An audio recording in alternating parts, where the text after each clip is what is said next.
자, 오늘의 말씀은 예레미야 21번째 시간입니다. 장수는 39장, 40장 되겠고요. 제목은 하나님의 심판이 떨어지다입니다. 하나님의 심판이 떨어지다. 하나님의 심판이 이루어지다, 뭐 이런 표현도 생각해 봤는데 하나님의 심판이 이루어지다, 떨어지다. 이 뉘앙스가 좀 다르단 말이죠. 이루어지다라는 건 이루어지다. 그러니까 즉 하나님께서 오랫동안 이제 염원하셨고 예언하셨던 일이 드디어 이제 성취가 된 거예요. 그런 의미로서 이제 이루어지다라고 말할 수 있겠고요.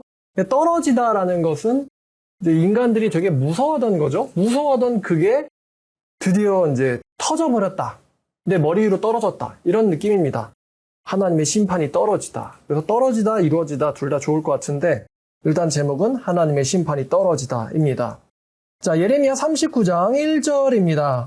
유다의 시드기야 왕 제9년 열째 달에 이제 제9년 10월에 바벨론의 느부갓네살 왕과 그의 모든 군대가 와서 예루살렘을 에워싸고 치더니 약 한 2년 정도의 이 공성전인데 설명을 안 해요.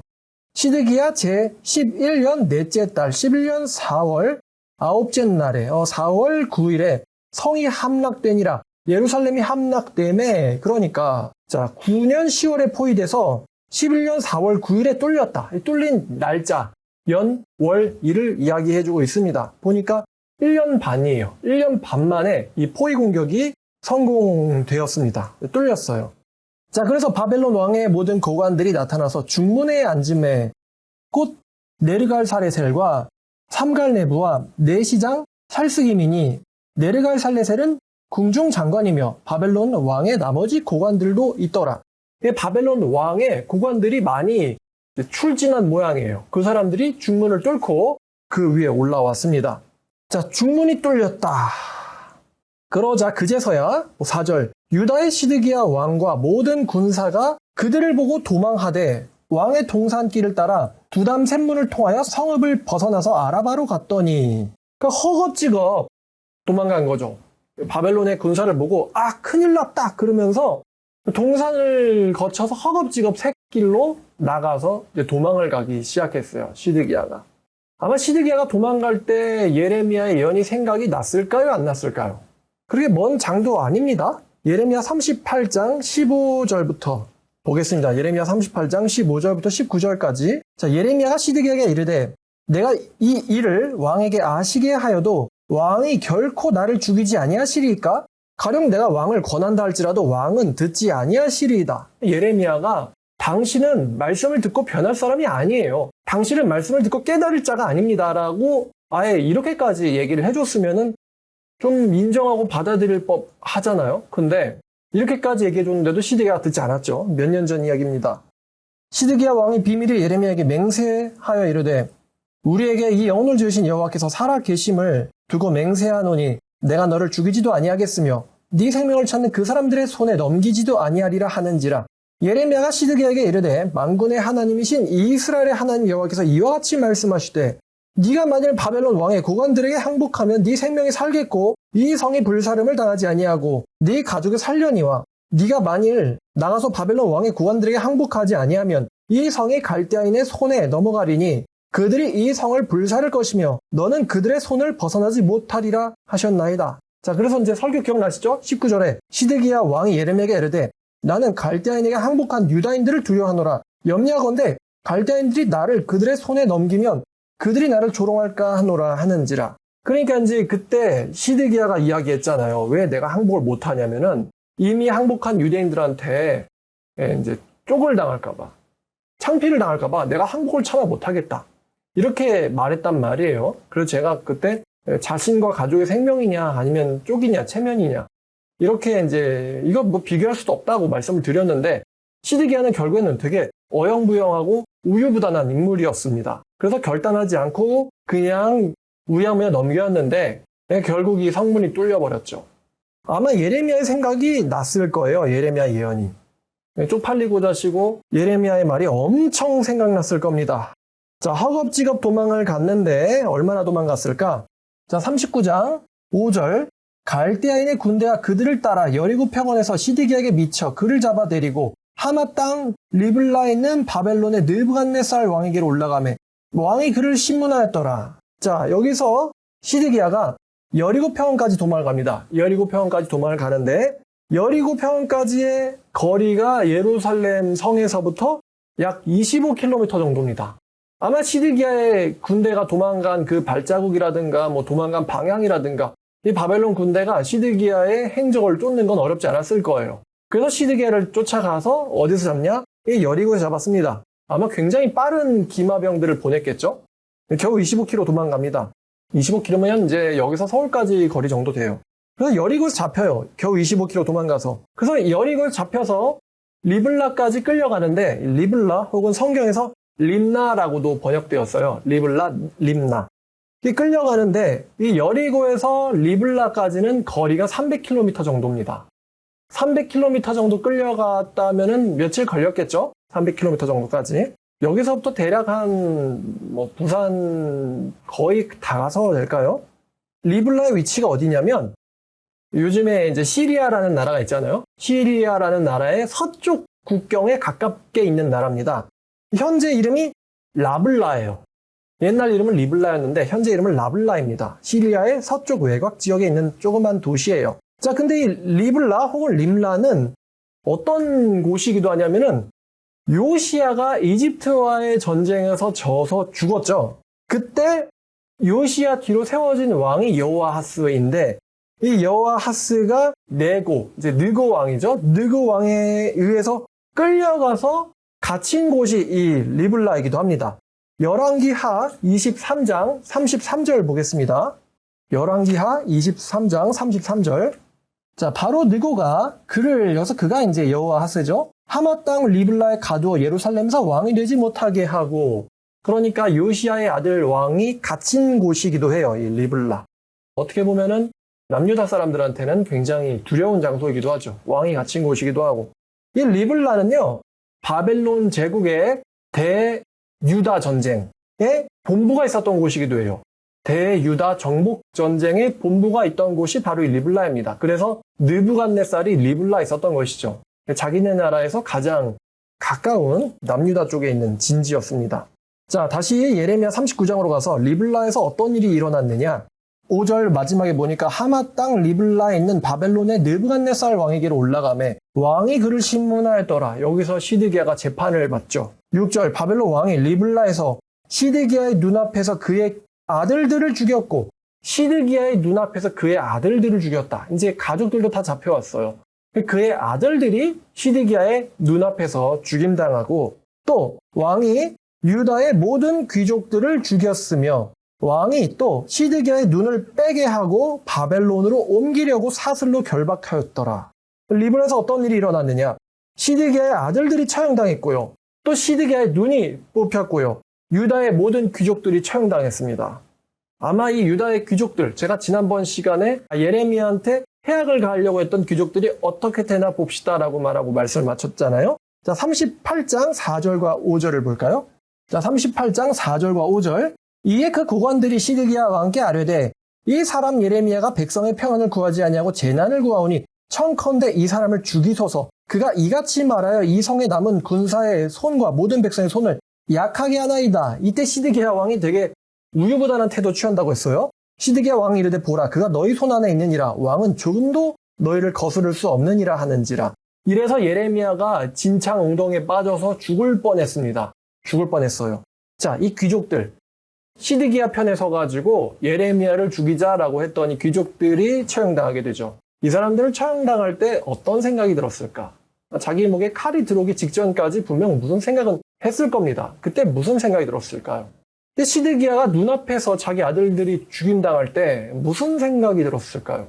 또 자기의 눈을 빼려고 오는 바벨론의 군사 앞에서 무슨 생각이 들었을까요? 시드기야가. 분명히 무슨 생각은 했겠죠. 마지막으로 본 광경이 자기에게 예레미야를 죽이자고 선동했었던 귀족들과 자기 아들들의 죽음이었어요. 자, 그 다음 이 갈대아인의 군대들은 39장으로 돌아가서 8절입니다. 갈대아인들이 왕궁과 백성들의 집을 불사르며 예루살렘의 성벽을 헐었고 왕궁이 불탔고요. 예루살렘의 도시가 불탔고요. 또 예루살렘을 지켜주던 성벽이 헐렸고 또 사령관 느부사라단이 성중에 남아있는 백성과 자기에게 항복한 자와 그 외에 남은 백성을 다 잡아서 바벨론으로 옮겼다라고 합니다. 보니까 사슬로 묶어서 끌고 갔어요. 항복한 자, 남아있는 자 다 잡아서 끌고 갔습니다. 자, 그리고 10절에 사령관 느부사라단은 아무 소유가 없는 빈민을 유다 땅에 남겨두고 그날의 포도원과 밭을 그들에게 주었더라.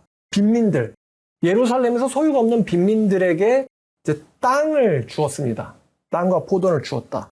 근데 잘 보면은 자, 34장을 가니까 34장 시드기야가요 포위당했을 때 회개하는 신용을 했었죠. 34장 8절부터 11절까지 보니까 자, 시드기야 왕이 예루살렘에 있는 모든 백성과 한 가지로 하나님 앞에서 계약을 맺고 자유를 선포한 후에 여호와께로부터의 말씀이 예레미야에게 임하니라. 그 계약은 사람마다 자기 히브리 남녀 노비를 놓아 자유롭게 하고 그의 동족 유다인을 종으로 삼지 못하게 한 것이라. 이 계약에 가담한 고관들과 모든 백성들이 자기 노비를 자유롭게 하고 다시는 종을 삼지 말라 함을 듣고 순복하여 놓았더니 후에 그들의 뜻이 변하여 자유를 주었던 노비를 끌어다가 복종시켜 다시 노비로 삼았더라. 그러니까 지금 일이 되게 재밌게 됐는데 34장에 등장했었던 노비들, 이제 재산이 없는 사람들이죠. 이 노비들한테는 예루살렘의 땅을 주고 그리고 그 노비들을 소유했던 주인들, 집과 재산을 가졌던 주인들은요, 살해당하거나 바벨론으로 끌려가게 됐습니다.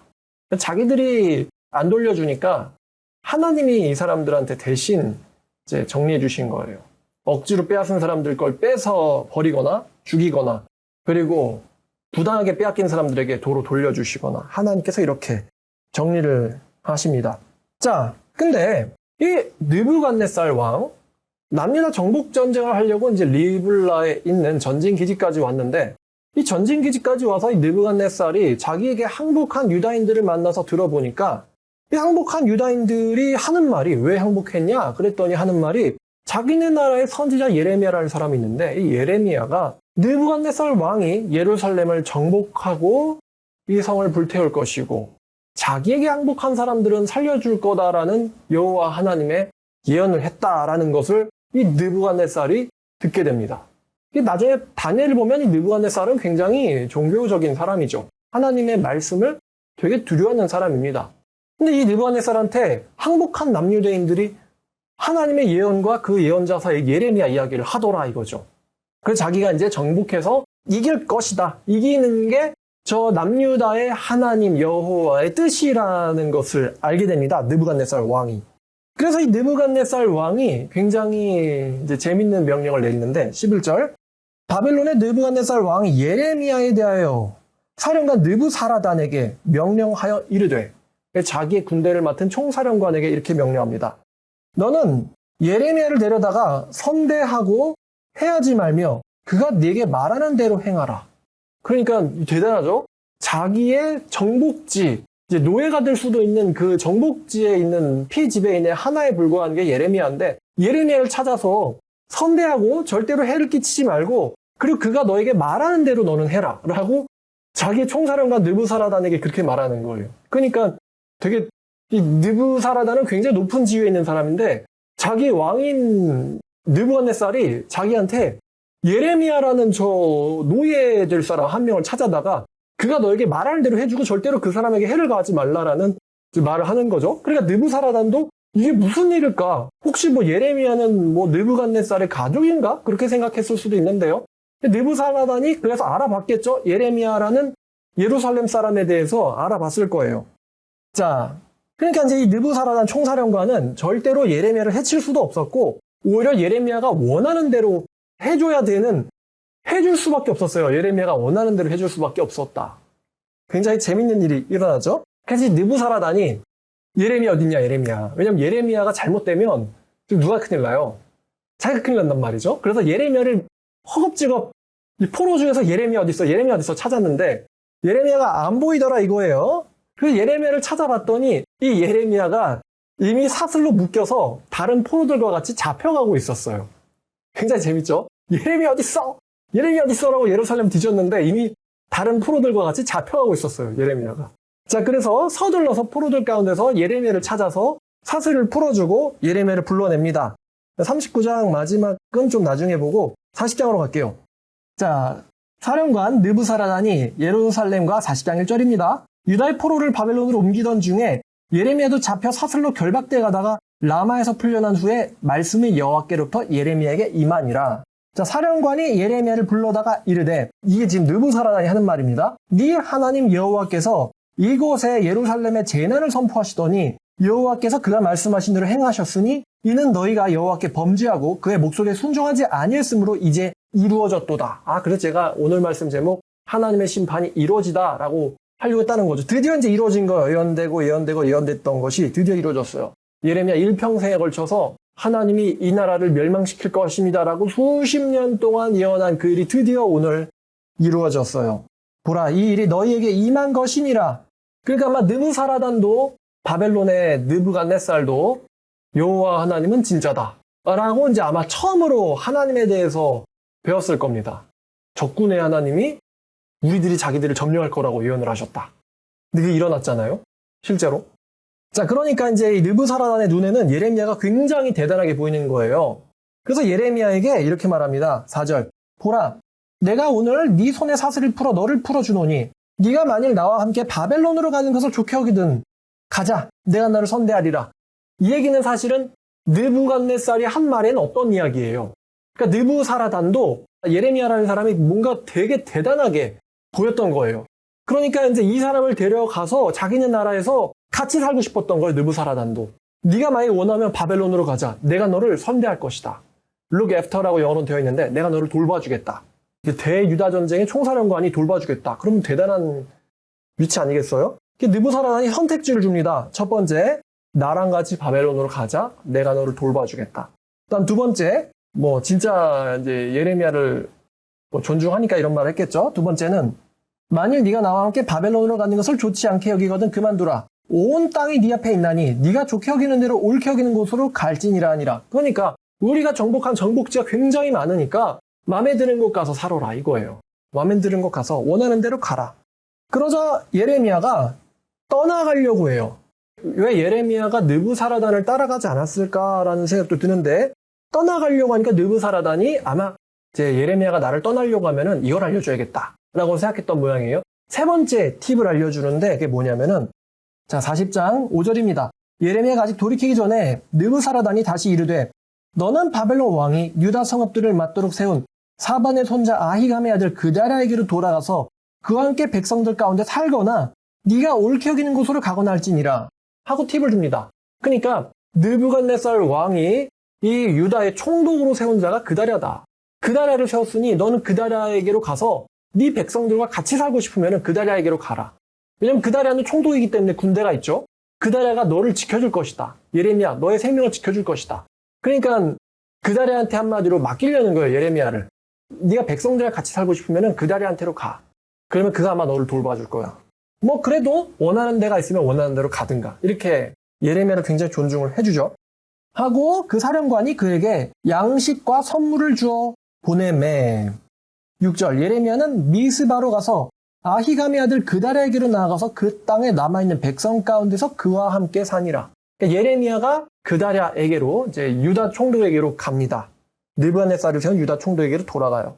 아까 말씀드린 것처럼 예레미야는 바벨론으로 가서 당시 패권 국가의 수도에 살면서 북의 영화를 누릴 수도 있었고 아마 관직에 앉을 수도 있었을 것 같은데 왜 예레미야는 바벨론으로 가가지고 느부사라단과 같이 사는 것을 버리고 오히려 자기를 박해했었고 무시했었던 유다인들에게로 갔을까요? 이런 질문이 들더라고요. 왜 예레미야는 느부사라단을 따라가지 않았을까? 이걸 보면서 모세랑 꽤 비슷하다는 생각이 들었어요. 여러분 모세도 자기 백성을 위해서 바로의 아들을 유지할 수 있는 일을 버리고 이집트인을 죽였죠. 그리고 그게 들통나서 거의 평생 동안을 이집트에 쫓겨나서 도망자 생활을 했습니다. 예레미야가 아마 마음속 한켠으로는 유대인들을 버리고 바벨론 사람으로서 바벨론에 살고 싶은 마음도 있었을 거예요. 근데 예레미야가 하나님에게 물어보았다라는 말은 나오지 않지만 이 예레미야라는 이 캐릭터, 예레미야라는 사람의 성격상 자기를 미워했어도 자기를 때렸어도 박해했어도 유대인은 내 동포라는 마음이 있었던 것 같아요. 아마 예레미야가 바벨론으로 갔으면 예레미야가 유대인들을 사랑했었다라는 그 말의 진정성이 좀 의심이 될 것 같긴 한데 끝까지 유대인들과 같이 가는 모습을 보여줌으로써 예레미야의 예언이 유대인들을 미워서 한 게 아니고 정말 유대인들을 사랑해서 한 일이었다라는 게 좀 더 보충되죠. 그리고 아무래도 예레미야도 하나님의 선지자로서 거의 20, 30년 이상 사역을 하다 보니까 연단도 많이 됐을 것이고 바벨론의 부귀 영화보다는 어리석었더라도 이 유대인들과 같이 하는 게 하나님의 기쁘신 그게 나을 것 같다라고 생각했겠죠? 눈에 보이는 그러니까 여러분들 인생에 분명 이럴 때 있어요. 바로 내가 손을 뻗으면 잡을 수 있을 것 같은 부귀 영화, 내가 손을 뻗으면 잡을 수 있을 것 같은 이 보물과 고생길. 여러분 이런 선택을 강요당한 적이 있나요? 강요당한 적 있나요? 손을 뻗으면 잡을 수 있는 부귀 영화와 고생길이 있는데 물론 육신적인 마음으로는 부귀 영화를 잡고 싶죠? 근데 왠지 경험상 이걸 잡으면 안 될 것 같아. 하나님한테 벌 받을 수도 있고 하나님한테 죽임당할 수도 있고 왠지 이걸 잡으면 안 될 것 같은 그런 느낌이 저는 든 적이 있습니다. 그래서 손을 잡아서 뻗을 수 있는 부귀 영화보다는 고생길을 선택을 저는 했는데요. 후회하지 않냐라고 저한테 물어보신다면은 후회? 주세요. 안 한다고 생각하면 완전 거짓말일 것 같고요. 아쉽죠? 근데 그래도 이게 이 고생길이 옳다라고는 생각해요. 여기서 이제 속물과 범인? 하여튼 이게 좀 갈라지는 거 아닐까? 예레미야가 부귀 영화보다는 자기 백성들과 고생길을 같이 갑니다. 대단한 사람입니다. 역시 예레미야, 하나님의 사람답다라는 거죠. 자, 그래서 이 느부사라단 총사령관이 예레미야에게 양식과 선물을 줍니다. 아마 선물을 준 이유는 예레미야라는 사람을 함부로 건드리지 못하게 하려는 목적이었을 것 같아요. 바벨론의 선물을 갖고 예레미야가 그다레한테로 갑니다.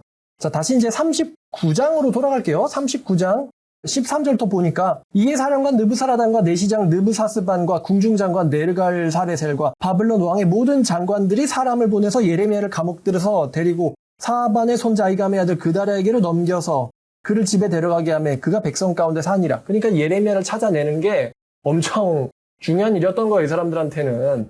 바벨론 느부갓네살 왕의 뭐라 그럴까요? 그 사람, 그분 꼭 잘 선대해주고 해줘라. 그러니까 이제 종들이, 부하들이 난리가 난 거죠. 그 사람 어딨냐. 자, 그러니까 이제 예레미야가 이 그다랴 입장에서는 예레미야가 바벨론의 사령관의 선물을 들고 나타나요. 엄청나게 보였겠죠? 자, 39장 다시 쭉 가면은 15절 약간 과거로 가서 예레미야가 감옥들에 갇혔을 때에 여호와의 말씀이 예레미야에게 임하니라. 어떤 말씀이 임했을까? 자, 16절 너는 가서 구수인 에벳 멜렉에게 말하기를. 에벳 멜렉 나왔죠? 여러분, 구수인 에벳 멜렉이 어떤 사람이냐? 고관들이 예레미야를 죽이자 해서 진창에다가 던졌을 때 용감하게 시드기야 왕에게로 가서 예레미야를 저렇게 죽게 놔두면 안 됩니다라고 충언을 했던 충신입니다. 충언했던 충신이 바로 이 에벳 멜렉이에요. 자, 그래서 에벳 멜렉 구스인입니다. 근데 그 구스인에게, 유대인도 아니에요. 구스인에게 하나님께서 말씀을 내려주세요. 16절 내가 이 성에 재난을 내리고 복을 내리지 아니하리라 라고 한 나의 말이 그날에 네 눈 앞에 이르리라.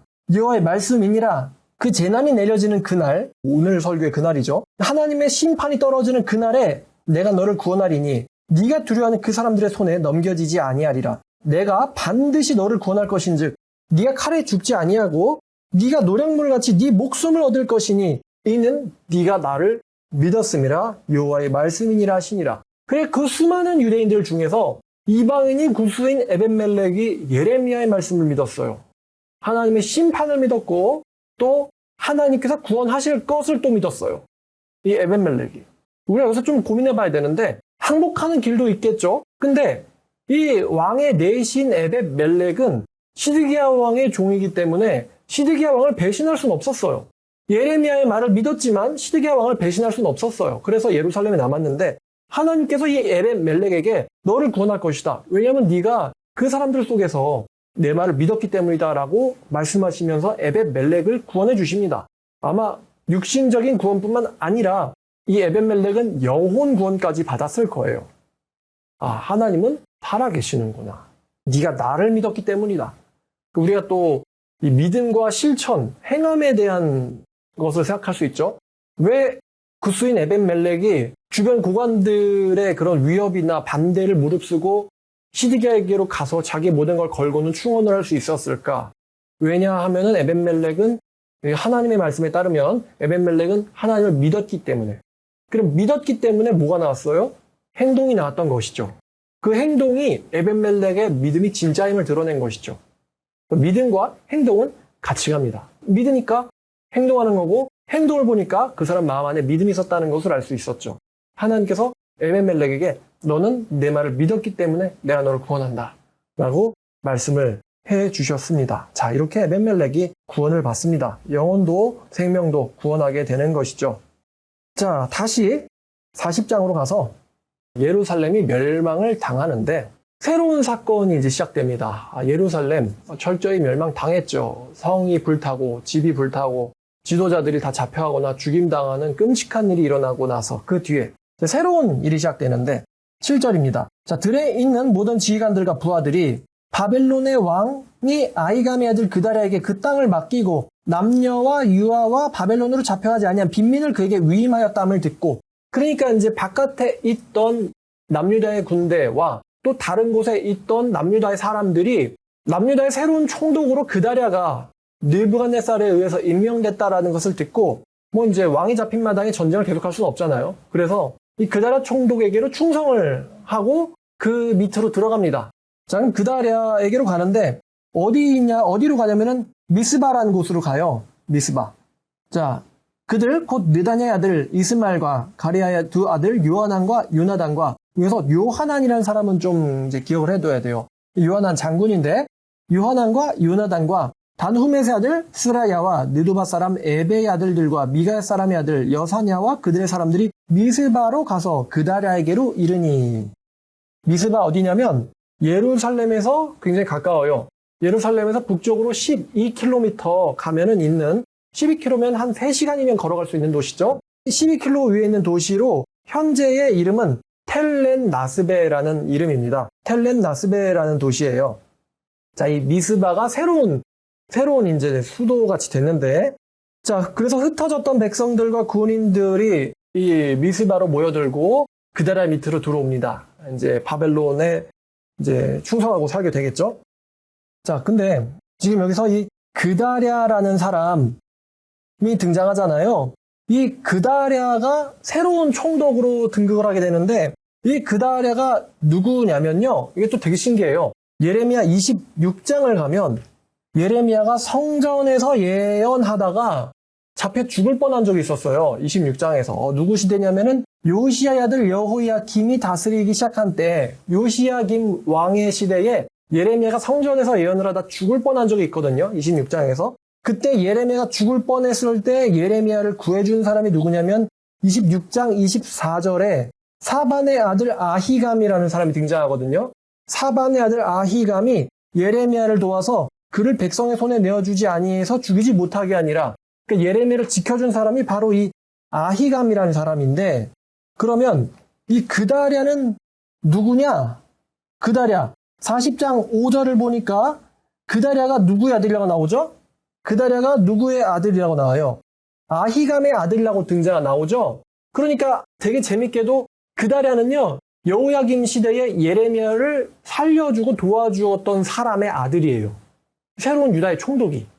그러니까 굉장히 재밌는 거예요. 예레미야를 도와줬던 사람이나 도와줬던 사람의 자식이 심판의 날에 어떻게 되는지, 어떤 이제 구원을 받는지, 어떤 이제 영광을 얻게 되는지를 보면은 굉장히 재밌습니다. 자, 근데 이 그다랴에게로 와서 이 요하난이라는 사람이 이렇게 말해요. 자, 사반의 손자 9절입니다. 40장 9절. 아히감의 아들 그다랴가 그들과 그 사람들에게 맹세하여 이르되 너희는 갈대아 사람 섬기기를 두려워하지 말고 이 땅에 살면서 바벨론 왕을 섬겨라. 그리하면 너희에게 유익하리라. 예레미야가 하는 말과 일맥상통한 이야기죠.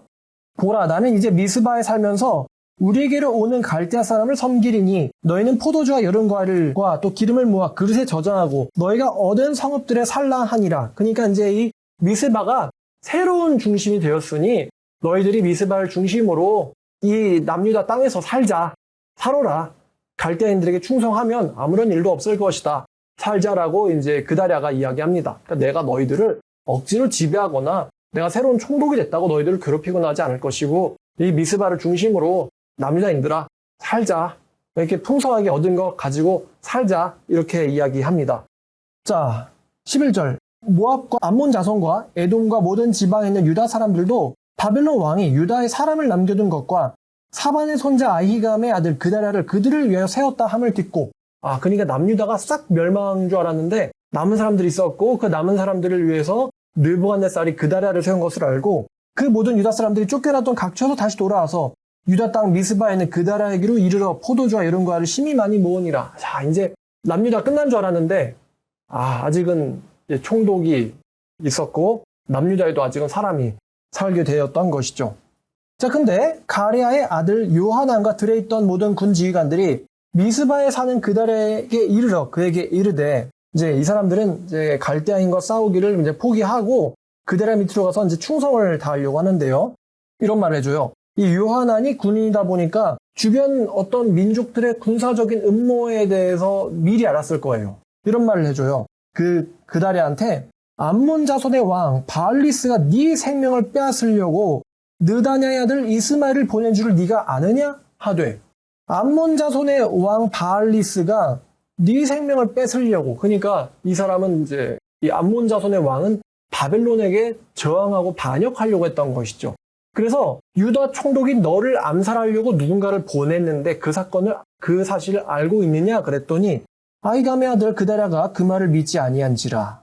처음에 얘기해줬는데 믿지 않았어요. 그다랴가. 그래서 가레 아들 요하난이 미스바에서 그다랴에게 비밀이 말하여 이르되 두 번째 다시 말해줍니다. 내가 너에게 부탁이 있는데 왜냐하면 이제 유다 총독이니까 군사적 행동을 하려면 이제 이 사람한테 허가가 있어야 되는 거죠. 부탁이 있는데 내가 가서 아무도 모르게 느다냐의 아들 이스마엘을 죽이게 허락해라. 이스마엘을 내가 이제 죽일 테니까 허락해라. 어찌하여 그가 네 생명을 빼앗아서 너를 중심으로 모인 모든 유다 사람들이 또다시 흩어지게 하며 유다의 남은 자들이 멸망당해야 되겠느냐. 만약에 네가 저 반역자 이스마엘에게 죽임당한다면 분명 갈대아의 느부갓네살은 반역이 일어난 줄 알고 유다에 다시 또 군대를 보낼 거고 이 중심으로 모인 사람들이 분명히 큰 일을 겪을 것이다. 그러니까 너뿐만 아니라 너의 이제 백성들, 네 밑으로 몰려든 백성들을 위해서 네 생명을 보존하기 위해 나를 보내서 내가 저 반역자를 죽이게 해라. 이렇게 이제 그다랴에게 부탁을 하는데 이 두 번째 부탁에 이 그다랴가요. 16절 아히감의 아들 그다랴가 가레아의 아들 요하난에게 이르되 네가 이 일을 행하지 말 것이니라. 가서 그 반역자를 죽이지 말라. 그런 생각을 왜 해? 죽이지 마라고 하면서 네가 이스마엘에 대해서 한 말은 진정이 아니니라. 영어로 보니까 네가 이스마엘에 대해서 거짓말을 하고 있다. 이렇게 말을 해요. 거짓말을 하고 있다. 이 요하난이 자기가 직접 가서 이스마엘을 죽이겠다라고 한 것을 보니까 이 요하난의 말은 사실로 보이거든요. 사실로 보여요. 그러니까 자기도 위험을 무릅쓰고 가서 너의 암살자를 내가 죽이겠다. 이렇게 말한 걸 보아서 사실로 보이는데 그다랴가 어리석게도 이 요하난의 이 충심을 의심하고 요하난의 말을 믿지 않습니다. 믿지 않아요. 어쨌거나 요하난은 그다랴에게 충성을 하려고 했었고 이 그다랴는 요하난의 말을 믿지 않아서 암살 저지 작전이 그냥 물거품이 되죠. 여기서 지금 새로운 등장인물 요하난과 그다랴, 총독 그다랴가 나오는데 근데 그다랴나 요하난 둘 다 좋다, 나쁘다 평가하기가 어려운 인물이에요. 좋다, 나쁘다 평가하기가 복잡한 인물입니다. 충심도 있고 그다랴는 이제 아히감이라는 예레미야를 도와준 사람의 아들이고 또 백성들에게 선정을 베풀려고 했던 총독인데 근데 결과적으로는 이 요하난과 그다랴 둘 다 어리석은 사람들입니다. 어리석은 인물이에요. 부하의 충심을 믿질 않았죠. 그다랴가. 그럼 그 다음에 어떤 일이 일어나겠어요? 그거는 뭐 다음 시간에 설교를 할 텐데 뭐 뻔한 일이 일어나긴 하겠죠. 자, 그래서 40장 마지막 절까지 봤어요. 자, 그럼 이제 정리하면 이렇습니다. 하나님의 심판이 매우 철저하게 떨어졌다. 내렸다. 일어났습니다. 그래서 하나님의 말씀을 믿지 않았던 사람들과 선량한 예레미야를 괴롭혔던 악인들, 하나님 말씀 믿지 않았던 사람들, 예레미야를 괴롭혔던 악인들은 아주 철저하게 응징을 당해버렸어요. 예레미야 26장 14, 15절을 보면 예레미야가 이렇게 말하죠. 보라, 나는 너희 손에 있으니 너희 의견에 좋은 대로 옳은 대로 하려니와 분명히 알아라. 너희가 나를 죽이면 반드시 무죄한 피를 너희 몸과 이 성과 이 성 주민에게 돌리는 것이니라. 이는 여호와께서 진실로 나를 보내사 이 모든 말을 너희 귀에 말하게 하셨음이니라. 이렇게 말합니다. 예레미야가 말하잖아요. 나는 하나님이 진짜로 보내서 이런 말을 하는 거니까 너희 눈에 옳은 대로 옳게 생각하는 대로 해라, 나한테. 근데 분명히 알 게 있는데 그렇다면 너희들은 무죄한 피를 이 성과 이 주민들에게 흘리는 것이다. 그래서 예레미야가 마지막까지 시드기야 때까지 박해 안 받습니까? 여호야김 시대부터 시드기야 때까지 예레미야가 박해를 받고 무시를 받고 멸시를 당하고 배반자라고 막 폭행을 당하고 갇히고요, 던져지고 예레미야 엄청 괴롭힘 당하죠. 그래서 예레미야를 괴롭혔던 지금 예레미야 얘기한 것처럼 이성 주민들, 고관들, 너희들 어떻게 됩니까? 마지막에 죽임당하고 잡혀가고.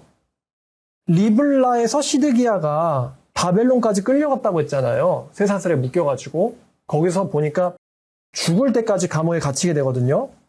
이 시드기야가 평생 감옥에 갇혀있다 죽었는데 마지막으로 아들 죽임당하는 것을 본 그가, 두 눈 뽑힌 그가요, 어둡고 축축한 바벨론의 감옥에서 무슨 생각을 하면서 죽어갔을까요?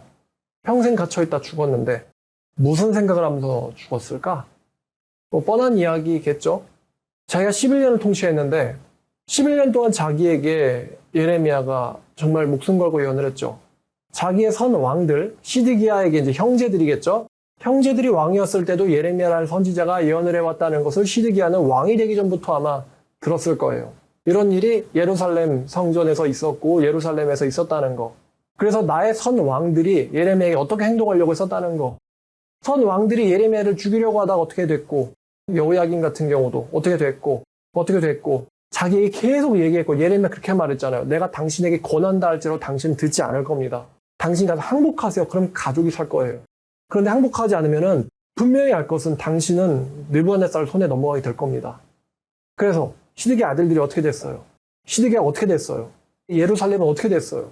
아마 예레미야의 예언에 대해서 평생 동안 정말 그것만 생각하면은 죽을 것 같을 정도로 괴로워하면서 예레미야의 말이 사무쳤을 거예요. 그 감옥에서. 참 살아도 사는 게 아닌 상태가 됐겠죠, 시드기야가.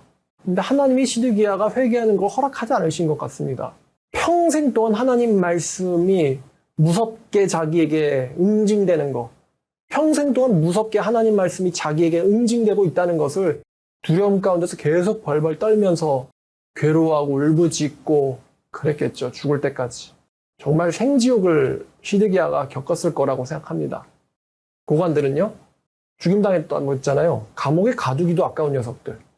그냥 리블라 전부 다 죽였어요. 느부갓네살이. 죽임당했죠. 그 죽임당한 고관들은 죽기 전까지 무슨 생각을 했을까요? 우리가 예레미야를 죽이려고 했는데 서로를 바라보면서 정말로 절망에 빠진 표정으로 서로를 봤겠죠. 예레미야 예언이 철저하게 응징돼 일어나는 걸 보면서. 반대로 예레미야를 도왔던 사람들, 아주 극소수지만 예레미야를 도왔던 사람들이 있습니다. 예레미야, 그리고 바룩, 그리고 아히감, 그리고 에벤멜렉. 예레미야를 도왔던 사람들은 어떻게 됩니까? 근데 보니까 아히감도 그렇고 에벤멜렉도 그렇고 예레미야를 도왔던 사람들은 하나같이 자기 목숨을 구원하거나 아니면은 자기 자식이 복을 받습니다. 그 멸망하는 와중에서도 총독으로 세워진다는 게 정말 보통 사람들에게 일어날 수 있는 일은 아니죠. 이 모든 것을 보건대 하나님께서는 나노 단위로 심판하신다. 나노라는 단위가 있잖아요. 밀리미터보다 더 적은 단위인데 하나님께서 나노 단위로 심판하신다. 그게 무슨 말이냐면 나라는 나라대로 심판하시고요. 각 사람은 각 사람대로 심판하십니다. 그 난리통 속에서도, 그 전쟁통 속에서도요, 선한 사람들은 다 쪽집게처럼 딱 구원하시고요. 악인은요, 축복받는 무리 가운데 섞여 들어가도 거기서 또 정확하게 쪽집게처럼 제거당하는 것이죠. 하나님께서 철저하게 그 사람을, 선한 사람은 선한 사람대로, 악인은 악인대로 심판하신다는 것입니다. 멸망통 속에서도 구원하시거나 아니면 축복받는 그 와중에서도 제거하시거나 하나님은 철저하게 심판하신다. 그리고 철저하게 복받을 자에게는 복을 주신다라는 것이 오늘 이 예레미야를 통해서 우리가 배워야 될 교훈입니다. 똑같죠? 이 말씀 준비하면서 저는 2600년 전에 일어났던 일을 준비하지만 지금 제가 만나고 대하는 수많은 사람들, 하나님의 예언을 우습게 보거나 하나님의 예언을 두려워하거나 하나님의 예언을 순종하거나 그 사람들이 오늘날도 똑같거든요. 예레미야가 말한 것처럼 알고도 듣지 않는 사람들이 오늘날에도 많고요. 알고 있지만서도 행하지 않는 사람들, 시드기야처럼 알고는 있는데 결단을 내려야 되는데 우유부단해가지고 계속 차를 그냥 미루는 거예요. 그런 사람들이 오늘날에도 있습니다. 그리고 예레미야처럼 혹은 예레미야의 말을 믿었던 사람처럼 자기 뭔가를 걸고 포기하고 나서는 사람들 있죠. 그럼 이 사람들, 예수님의 말씀, 사도들의 말씀, 요한계시록의 말씀을 믿었던 사람들과 믿지 않았던 사람들, 그리고 결정을 미뤘던 사람들 어떻게 되겠습니까? 마지막에 우리가 시드기야에게, 예루살렘 주민들에게, 예레미야를 협박했던 고관들에게 일어났던 일들을 보면서 분명 하나님께서는 철저하게 자기의 인생에서 행한 대로 심판하실 것이라는 것을 우리가 깨달아야 될 것입니다. 자, 오늘 말씀 여기까지입니다. 하나님의 심판이 예루살렘에 떨어지다 라는 제목으로 저와 여러분들에게 말씀을 전했습니다. 기도하겠습니다. 하나님 감사합니다. 오늘 예레미야 하나님의 심판이 떨어지다라는 제목으로 말씀을 나누었습니다. 아버지, 정말로 놀랍게 살아계시고 정의를 행하시는 하나님 아버지, 심지어 느부갓네살조차도 예레미야를 통해서 하나님을 알게 되고 예레미야가 느부갓네살에게 알려지고 보호를 받고 그랬던 것과는 정반대로 예레미야를 바로 앞에 두고 있으면서도 말을 듣지 않아서 끝끝내는 멸망을 면치 못했던 고관들과 시드기야 왕을 보면서 우리가 오늘날 예레미야처럼 하나님의 말씀을 들을 때, 사도들과 예수님에 의해서 주어진 하나님의 말씀을 들을 때 어떻게 순종해야 되는지, 눈앞에 있는 작은 유익을 위해서 종들을 풀어주지 않았던 그 어리석은 사람들, 마찬가지로 눈앞에 있는 조금의 유익 때문에 하나님의 말씀을 우습게 보는 삶을 살진 않은지 우리를 되돌아보게 하시고, 구스인 에벤멜렉이 자기와 자기 가족들을 구원했던 것처럼 하나님의 말씀을 철저하게 믿어서 우리와 우리 가족들을 구원하는 사람 되기를 원합니다. 아버지, 말로만 믿는다 하지 마시고 행동하는 우리 되게 하여 주시옵소서. 예수님의 이름으로 기도드렸습니다.